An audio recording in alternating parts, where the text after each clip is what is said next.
The human experience of death is both universal and mysterious, as we struggle to comprehend what awaits us beyond the veil of mortal existence. Across the annals of history, people have sought to understand the complex nature of the afterlife, and the myths and legends of ancient cultures offer us a glimpse into the world beyond.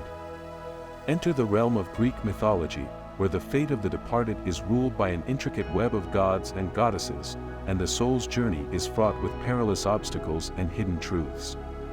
The afterlife is divided into multiple regions, each with its own distinct characteristics and inhabitants, and the fate of the soul is determined by a labyrinthine set of rules and judgments. One of the first challenges that a soul must confront in the afterlife is the River Styx, a vast and turbulent body of water that serves as a boundary between the realm of the living and the dead.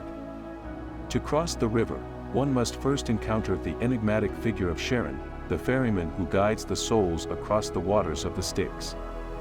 Charon's oar is ever ready, and his eyes gleam with an otherworldly light as he demands payment for passage into the underworld.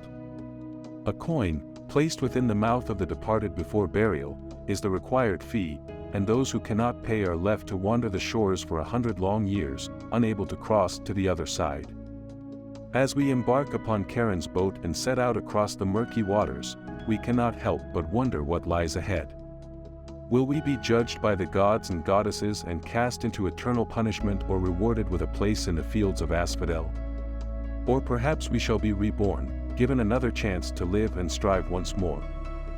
The River Styx is but the first threshold in the journey of the soul after death, a reminder of the fragility of life and the importance of making the most of our time in this world. As we enter the realm of the Greek underworld, we are greeted by the fearsome Cerberus, a three-headed dog who guards the entrance to the netherworld. Its ferocity and strength made it a formidable obstacle for anyone seeking to enter or leave the realm of the dead. The fate of the soul after death is determined by a trial before the god of the underworld, Hades himself, as the soul is judged based on its deeds in life and the purity of its heart. The soul is weighed against a feather, and if it is found to be lighter than the feather, it is granted passage into the Fields of Asphodel. However, if the soul is found to be heavier than the feather, it is cast into Tartarus, a realm of eternal torment and agony. The Greek underworld is an intricate network of diverse regions, each with its own distinct set of rules and judgments that determine the fate of the souls that enter its gates. Among these regions, the Fields of Asphodel stands out as the most commonplace destination for the souls of the departed. It is a vast and desolate plain, an enigmatic realm where the souls of the deceased wander aimlessly, without purpose or memory. They exist without any sense of punishment or reward, simply forgotten by the living and the gods alike.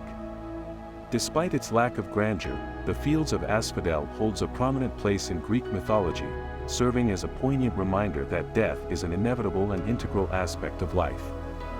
Even the most mundane and unremarkable lives hold value and purpose. As a result, the Fields of Asphodel serves as a place of acceptance and neutrality, a sanctuary where all souls can find a home after death. Contrasting with the Fields of Asphodel, the Elysian Fields, a paradise-like realm of the afterlife, is reserved for the souls of heroes, demigods, and those who have lived virtuous and heroic lives.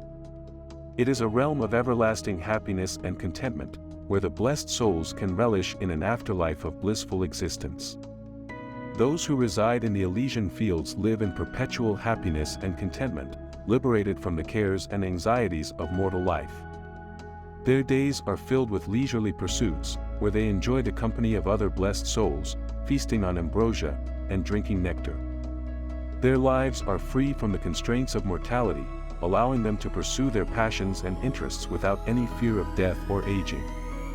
Tartarus, the deepest and darkest region, is reserved for the punishment of the most heinous and wicked souls, and it is said to be located far beneath the earth, where the Titans and other monstrous beings were imprisoned after their defeat by the Olympian gods.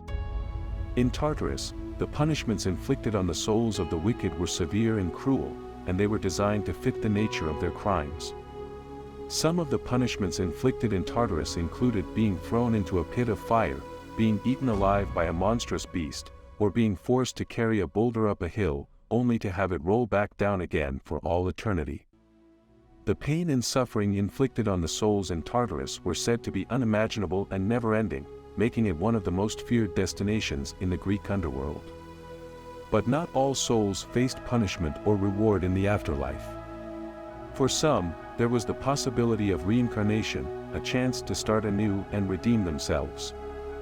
Reincarnation was rooted in the idea of the soul, an eternal essence that transcends the limitations of the physical world. The soul could be reincarnated in many forms, from animals to humans, depending on the deeds of the previous life.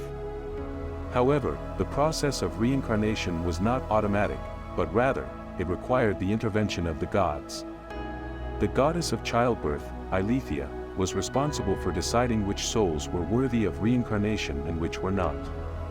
This made the possibility of reincarnation both tantalizing and uncertain, adding an element of mystery and unpredictability to the afterlife.